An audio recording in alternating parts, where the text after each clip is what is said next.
Oke, terima kasih teman-teman. Kita lanjut lagi ya. Sampai jam berapa? 12 atau jam berapa? 12.10, Bu. Oh, 12.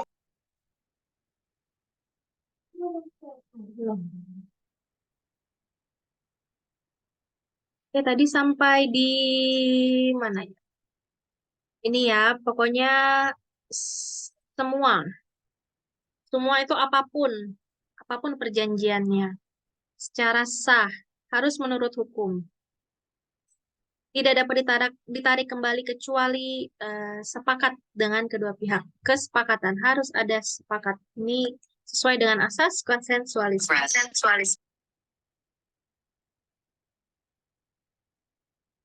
Ya, sistemnya terbuka, jadi tidak mengacu kepada aturan tentang perikatan yang ada. Jadi ketika masyarakat sudah membuat, terutama perjanjian dan kontrak, itu maka yang dipakai adalah kontrak itu sendiri sebagai undang-undangnya. Makanya kalau tidak melakukan perjanjian apa namanya? Cedera janji atau wan prestasi. Makanya di dalam acara perdata kalau ada gugatan perdata itu pasti dua. Gugatan perdata itu pasti cuma pertama kalau nggak wan prestasi ya perbuatan melawan hukum PMH. Onreh mateh dat ya. Nah, yang gugatan wan prestasi ini bukti penggugat satu yang utama pertama itu pasti adalah si perjanjian itu. Perjanjian antara mereka itu nggak bisa gugatan itu dalam gugatan perjanjiannya itu jadi bukti P3 atau P4 itu nggak bisa. Pasti harus P1 itu ya.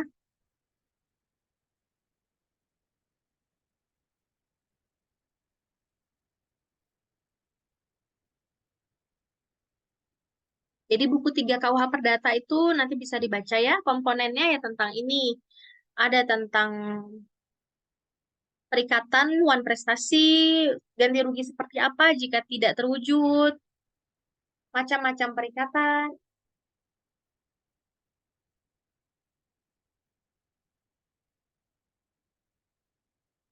Nih ya, perikatan yang lahir dari kontrak atau persetujuan, hapusnya perikatan seperti apa.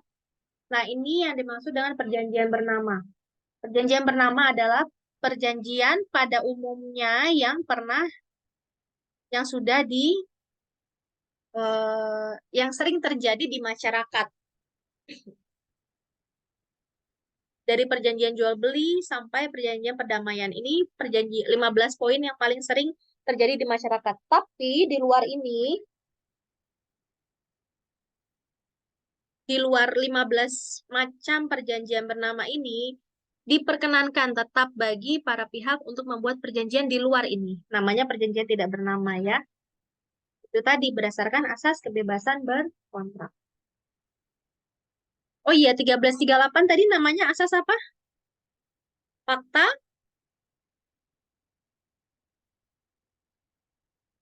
fakta sun. Fakta sunt servanda, Bu. Ya, 1338 ya. Perjanjian itu mengikat selayaknya undang-undang bagi para pihak yang membuatnya. Lanjut, tentang sumber-sumber perikatan. Sumber perikatan pasti sudah tahu kalau ada perikatan yang lahir dari perjanjian dan ada perikatan yang lahir dari undang-undang.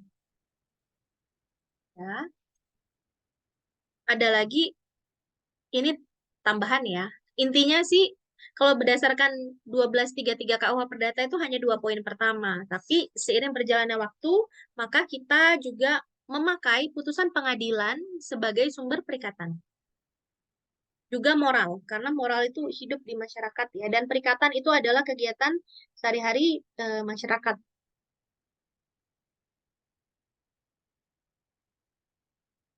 Oke. Perikatan yang bersumber dari perjanjian. Perikatan yang bersumber dari undang-undang ada dua macam juga. Ada yang bersumber dari undang-undang ansih. Ansih ini bahasa Jerman. Kalau bahasa Latinnya itu INSE, Latin ya. Artinya apa? Maksudnya apa? Ansih ini. Undang-undang ansih itu adalah perikatan yang muncul dengan sendirinya. Ansih itu muncul dengan sendirinya di luar kontrol manusia ya.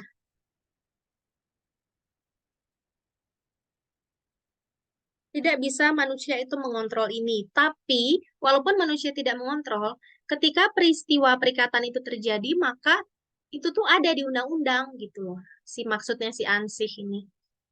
Ada peristiwa, ada hubungan hukum, perikatan kan hubungan hukum dari suatu peristiwa ya. Ada peristiwa yang di luar kontrol manusia itu terjadi, tetapi setelah itu terjadi ternyata peristiwa itu diatur oleh undang-undang. Misal kelahiran, misal kematian ya, seperti itu. Kita tahu manusia lahir dan maaf mati gitu, tapi kita tidak tahu kapan, ini di luar kuasa manusia. Ya. Tetapi ketika peristiwa kelahiran terjadi, maka itu sudah ada perikatan. Ya, kelahiran itu tidak seenak operasi sesar bisa rencana kapan ya. Saya aja sesar ternyata maju 2 minggu gitu dari tanggal yang saya pilih gitu. Jadi kelahiran itu tidak 9 bulan ya, tidak 36 minggu.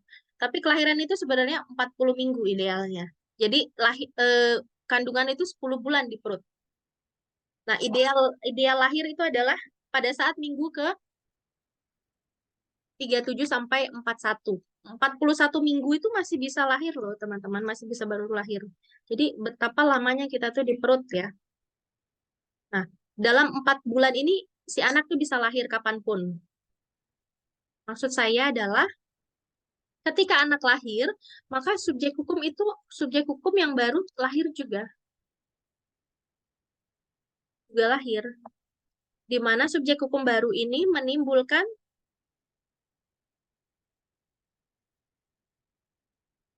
subjek hukum yang baru ini menimbulkan apa? Adanya tugas baru, adanya status baru, seseorang menjadi ayah dan seseorang juga lahir menjadi ibu, di mana mereka punya perikatan dengan anaknya untuk merawat, menjaga, mendidik, dan menghitung waris, menghitung bagian waris dari si anak yang lahir ini, gitu ya.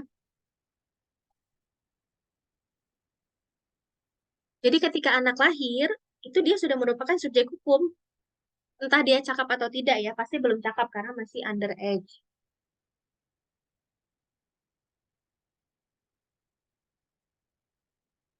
Ya, itu kalau mengenai lahir. Nah, kalau next mengenai kematian, sama mengenai kematian ini sudah kuasa yang di atas. Tetapi ketika kematian peristiwa itu terjadi, maka waris akan jatuh dan terbuka. Mulai tuh hitung-hitungannya, pembagiannya, sepertiga, seperdelapan, bla bla bla. Gitu. Nah, ini adalah maksudnya perikatan yang bersumber dari undang-undang yang di luar prediksi manusia, di luar ini manusia ya. Kemudian undang-undang karena perbuatan manusia. Ini gimana sih? Sebentar, saya jadi bingung sendiri. Oh, moralnya nih di bawah. Bentar ya. Oke, biar ini ya. Tadi apa? Karena ansih ya, undang-undang. Contohnya ada lahir dan meninggal. Lalu ada undang-undang karena memang perbuatan manusia. Intensi manusia, intensi manusia untuk melakukan tindakan hukum itu. Baik itu menurut hukum maupun perbuatannya melawan hukum. Ya, perbuatan menurut hukum itu maksudnya apa? Manusia itu nggak sadar kalau itu tuh adalah suatu perbuatan yang diatur oleh undang-undang. Tapi manusia sengaja melakukan itu. Itu yang kemarin, kalau ini masih ingat nggak, Zakwarneming.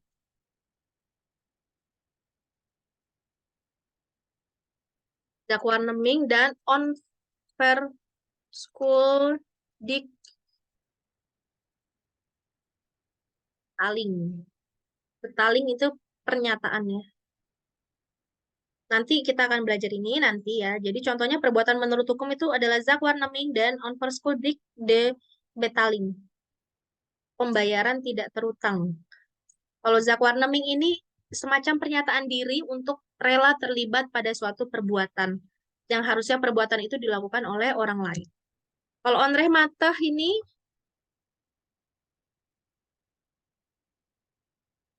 reh hukum, mata perbuatan. Rehmate itu perbuatan hukum. On on itu selalu negatif ya kalau bahasa Belanda ya. Jadi yang ada on itu pasti ada unsur tidaknya. Nah, dalam on rehmate ini adalah perbuatan tidak sesuai hukum atau perbuatan melawan hukum. Sorry, mate itu sesuai. On rehmate itu sesuai hukum. Dat itu perbuatan. Makanya kalau dalam pidana itu ada dader, material dader, dader pelaku, material dader itu otak pelaku, gitu-gitu. Dat itu perbuatan. Putusan pengadilan juga merupakan suatu sumber hukum perikatan, jurisprudensi ya. Karena apa? Karena harus diingat asas ius curiae novit. Apa artinya? Pernah dengar? Atau hakim tahu hukum, judge know the law. Karena hakim itu dianggap tahu hukum, ketika ada yang tidak diatur dalam hukum positif, maka kita menggunakan hukum yang dibuat oleh si hakim berdasarkan asas ini. Karena hakim tahu hukum dan membuat putusan, jadi putusannya harus dianggap benar dan dilaksanakan. Karena res judicata, saya benar nggak sih res judicata artinya apa, teman-teman? Res judicata pro veritate habetur. Kalau nggak salah ya, iya sih benar sih. Fiat justisia itu apa? Saya suka kebolak-balik. Res judicata pro veritate habetur. Putusan hakim harus dianggap benar dan dilaksanakan. Karena benar ya harus dilaksanakan. Inilah dasar kenapa putusan pengadilan juga merupakan sumber perikatan. Dan di common law, putusan pengadilan itu adalah hukum positif ya. Common law seperti Amerika, Jepang, dan lain-lain. Ya, ada yang mau ditanyakan? Tuh, udah jam 12 ya? Oke, oke, oke. Perikatan yang bersumber dari perjanjian. Ada yang sudah paham ini ya? Kayaknya sudah ya di kelas hukum perdata ya. Ada yang mau menjelaskan?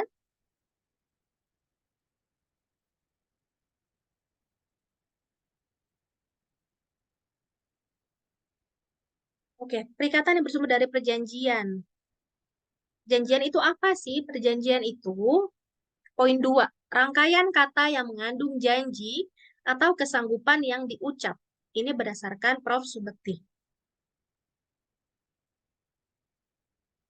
Seseorang berjanji untuk melaksanakan suatu hal. Nah, karena adanya janji itu, maka timbullah hubungan dua orang yang disebut perikatan. Jadi perjanjian menimbulkan perikatan antar mereka yang membuatnya. Perjanjian itu sama dengan persetujuan. Yang penting adalah kedua pihak itu setuju, sepakat untuk melakukan sesuatu. Nih ya, udah ya waktu itu ya, bahwa perjanjian merupakan bagian dari perikatan. Tetapi tidak semua perikatan merupakan perjanjian, karena ada tadi Undang-Undang ANSI dan Undang-Undang karena perbuatan manusia tadi. Ingat, perikatan itu adalah hubungan hukum. Hubungan hukum itu lebih abstrak, bisa berupa apapun, lebih luas. Perikatan adalah hubungan hukum. Tapi kalau perjanjian adalah bagian dari perikatan, di mana ada kesepakatan, ada janji, dan ada rangkaian kata. Rangkaian kata itu belum tentu tertulis ya, karena syarat sahnya perjanjian 1320 BW tidak pernah menuliskan bahwa perjanjian itu harus tertulis. Tidak ada syarat sahnya perjanjian bahwa perjanjian itu harus ditulis.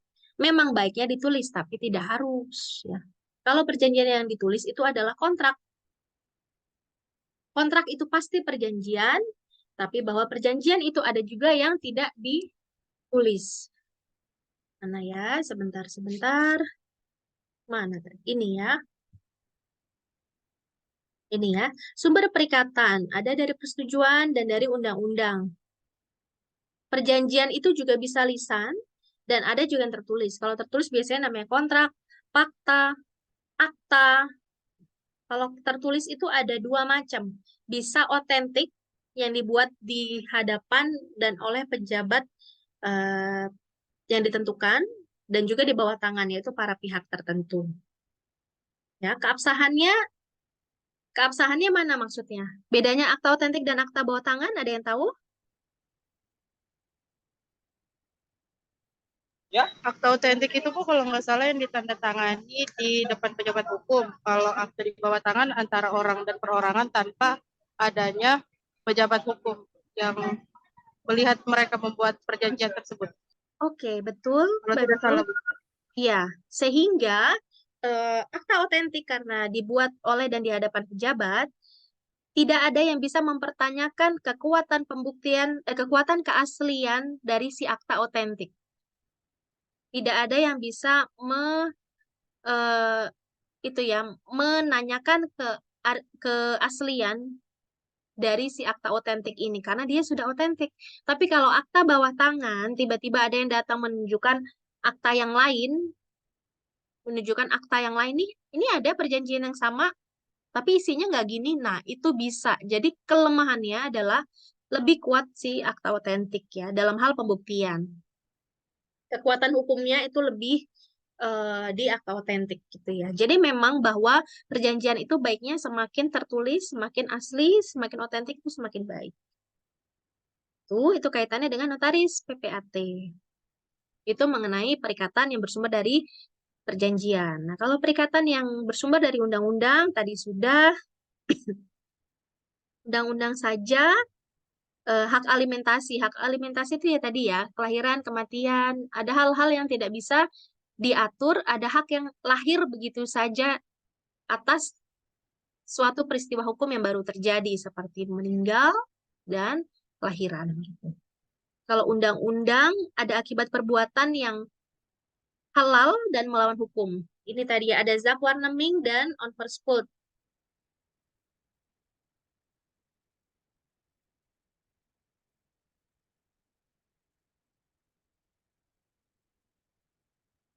Nah, hmm, habis ini masih ada kuliah? Tidak ada, Ibu. Ada. Lanjut, masih lanjut dulu sedikit ya. Tentang perikatan yang bersumber dari perjanjian.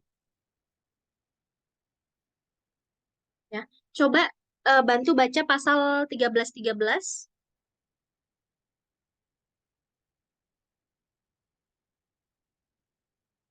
Pasal 1313 KUH Perdata.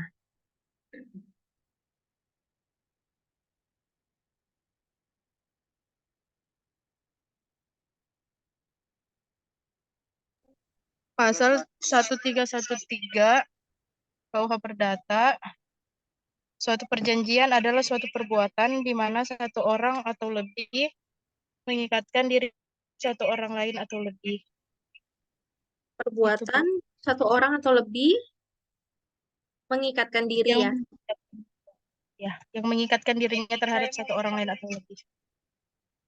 Oke ya, jadi ada perbuatan, ada aksi, perbuatan untuk mengikatkan dirinya dengan yang lainnya. Jadi ada perbuatan ya, ada perbuatan nyata, baik itu ucapan, ini si perbuatan ya, unsur dari perbuatan ya. Itu nyata, ada ucapan, apalagi tindakan. Tindakan fisik ya. Jadi eh, ada janji di dalamnya ya. Ada janji berarti apa? Berarti sudah ada janji itu sudah terucap ya. Tidak mungkin janji itu hanya di pikiran ya. Namanya nggak janji itu namanya batin. Jadi sudah ada janji dan yang satunya sudah ngarep. Jadi ngarep itu apa? Karena dia sepakat dengan si janji itu. Nah, sepakat ini asal lisan sudah mengikat ya. Lisan pun sudah mengikat para pihak.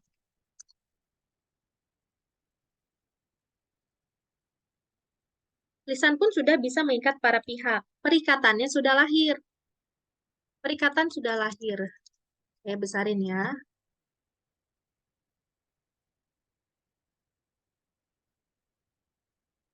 Perikatannya itu sudah lahir, teman-teman. Coba baca pasal 1458. 1458 KUH Perdata. Bantu bacakan.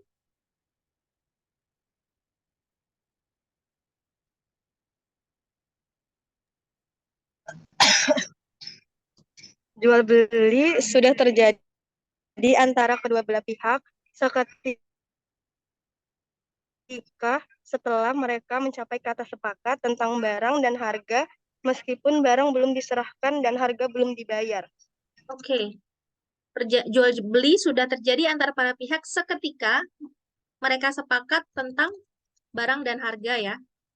Meski belum ada penyerahan barang tuh, barang belum dikasih udah sepakat tuh, udah bisa dituntut kalian. Hati-hati kalau komit dengan orang-orang yang saya udah bilang tadi ya.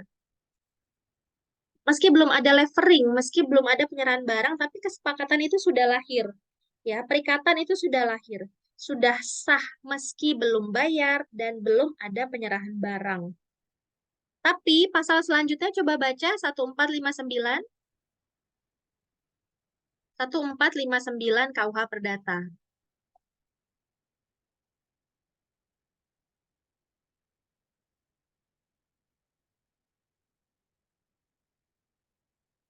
Satu empat lima sembilan. Ada yang bisa bantu?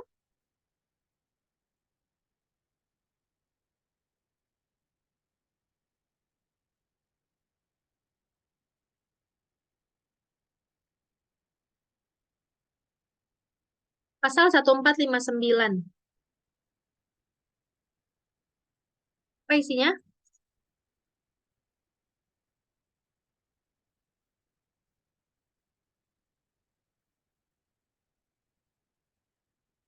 Satu empat lima sembilan.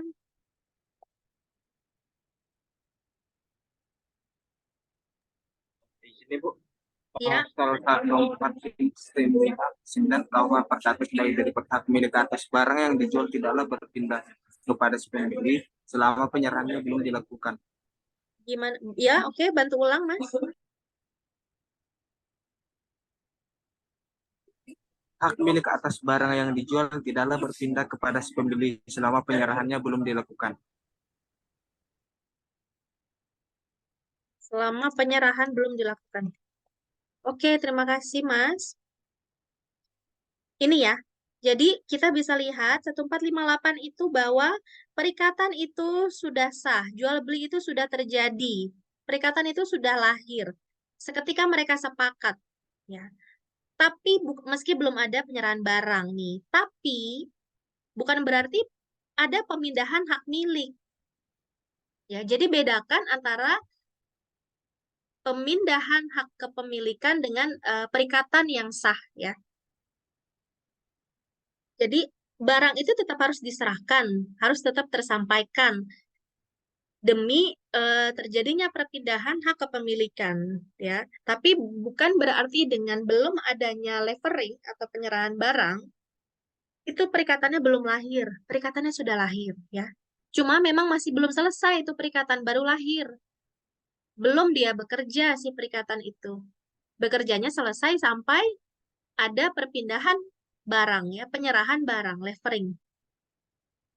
Tuh ya, jadi bedakan jadi kalau kalian bilang perikatan itu baru sah setelah ada levering itu salah.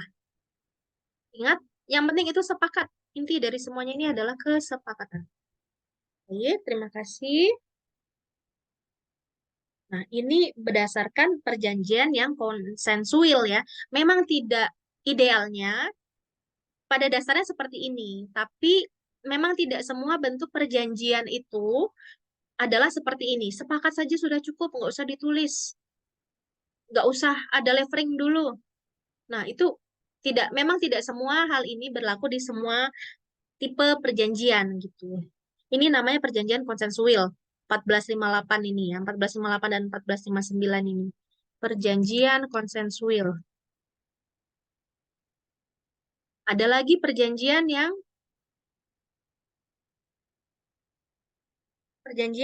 formil. Nah, perjanjian formil itu memang membutuhkan tertulis, membutuhkan otentik, dan membutuhkan adanya penyerahan barang. Contohnya hibah ya. Contohnya hibah. Perjanjian apa tadi? Formil. Bisa baca di 166. Itu nanti teman-teman bisa baca ya KUH Perdata.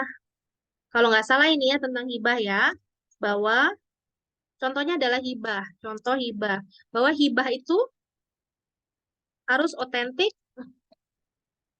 dan ada pernyataan tegas dari si pemberi dan penerima hibah. Dan ada ya itu dulu nggak mesti ada levering, nggak mesti. Jadi tergantung konteksnya ya. Masuk kita hibahkan sesuatu itu nggak ditulis gitu ya.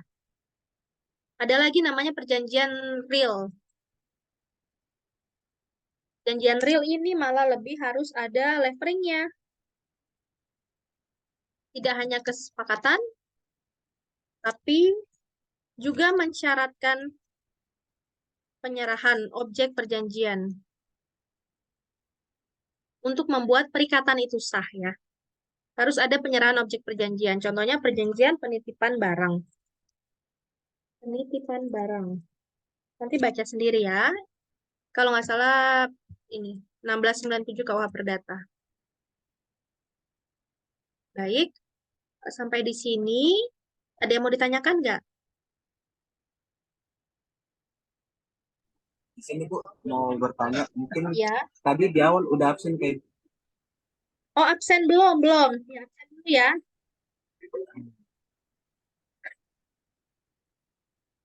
Sorry, A2 ya, Bu. Ibu mau izin bertanya, Bu.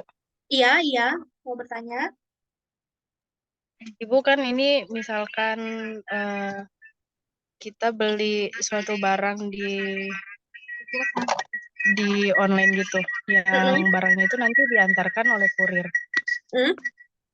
Nah kan biasanya kurir itu sekarang kalau mengantarkan barang itu nggak langsung dikasih ke tangannya si penerima gini nah Bu, Iya, iya, iya. Yang ada gitu ya. dititipin di Uh-uh. ditaruh aja gitu depan pintu. Itu kalau misalkan barangnya hilang siapa yang bertanggung jawab Bu? Iya, kalau mengenai itu, eh nah ini, kalau menurut undang-undang dalam artian KUH Perdata ya, KUH Perdata pasalnya nanti boleh dicari sendiri, itu resiko ada di penjual. Kalau menurut undang-undang gitu. Tapi kalau menurut undang-undang risiko ada di penjual, termasuk barang tidak sampai, termasuk eh, eh, ada cacat tersembunyi yang harus diganti. Nah, itu resiko ada di penjual. Tetapi ketika ada eh, hal-hal yang diatur tidak sesuai dengan undang-undang, misalnya resikonya mau diganti yang harusnya di penjual menjadi di pembeli. Nah, itu adalah eh, bisa juga. Nah, semenjak tidak ada kontrak tertulis antara kita dengan seller, ya berarti ini ya, itu berarti eh ya tapi kalau kehilangan berarti salahnya siapa? Itu namanya fridge waring, Mbak. Fridge waring. Coba dibuka fridge waring, ya. Penarikan pihak ketiga untuk bertanggung jawab. Berarti yang bertanggung jawab, saya bingung juga. Kita bisa menyalahkan kurir ya, sebenarnya. Ya kan, itu fridge waring.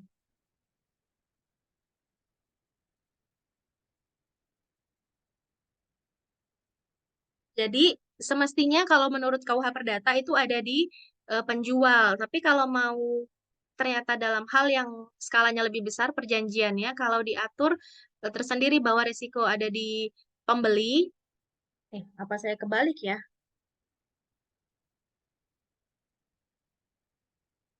Setahu saya nggak kebalik. Nanti saya ini ya, saya ralat minggu depan kalau memang saya kebalik ya. Maksudnya kalau di undang-undang itu penjual, tapi kalau mau diatur sebaliknya itu bisa. Nah, ada yang namanya Fleischwaring atau keterlibatan pihak ketiga untuk bertanggung jawab. Nah, mungkin dalam hal ini si kurir itu adalah pihak ketiga gitu. Karena si penjual kan sudah memastikan barang itu sampai di rumah gitu kan. Memang dia tidak melihat kondisi aktualnya. Berarti sisi dari teknis pengiriman kurir yang tidak hati-hati. Itu ya Mbak, itu ada Freischwaring, nanti juga kita akan masuk ke sana. Itu memang berarti ada pihak pembeli, penjual, dan kurir sebagai pihak ketiga atau ekspedisinya gitu ya. Nah, itu prosedurnya ada lagi dalam hukum, dalam arti untuk skala yang lebih besar, untuk nilai ekonomi yang lebih besar. Gitu ya. Yang lain pendapatnya seperti apa? Terima kasih banyak Ibu. Ya, kayaknya ada ekspedisi yang memang kita paham, oh berarti jangan pakai ini lagi gitu. Kita tahu kalau ekspedisi ini memang agak-agak ngawur gitu dalam hal penyerahan barangnya. Ya, mungkin itu dulu. Saya sambil absen. A2 ya, Syawaliyah. Hadir, Bu. Oke. Syawaliyah hadir. Terus Rairi Muhammad. Hadir, Bu. Oke. Darmawan hadir. Ya. Hadir, Bu. Hadir, Bu. Amanda Retno ada hadir. Hadir, Bu. Nurul Atika hadir. Hosea. Hadir. Hadir, Bu. Hosea hadir. Eliana Ambar. Hadir, Ibu. Tania Juniati. Hadir Ibu. Alia Rofifa. Hadir, Ibu. Andika Wira hadir. Hadir, Bu. Owen. Michael Owen Hasibuan. Nggak hadir. Efras. Hadir, Ibu. Oke. Yang belum dipanggil? Selamat siang Ibu, izin Nah. saya Nah. moving class dari A1 Ibu. Oh, karena apa? Karena Iya, tadi betul. pagi ada jadwal lain gitu. Nabrak. Iya betul. Nah, Jahan namanya. Iya betul Ibu. Siap, masih ada lagi?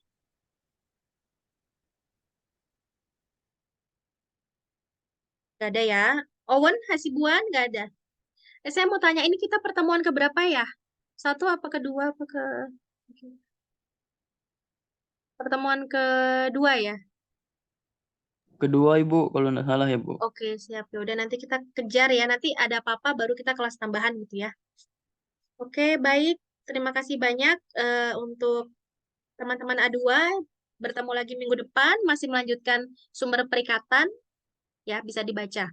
Ya, sumber perikatan, one prestasi, dan prestasi. Kita minggu depan belajar itu, oke? Baik Terima Ibu. kasih banyak. Selamat siang. Terima kasih. Selamat siang juga Ibu. Terima kasih banyak. Siang, Ibu. Siang, Ibu.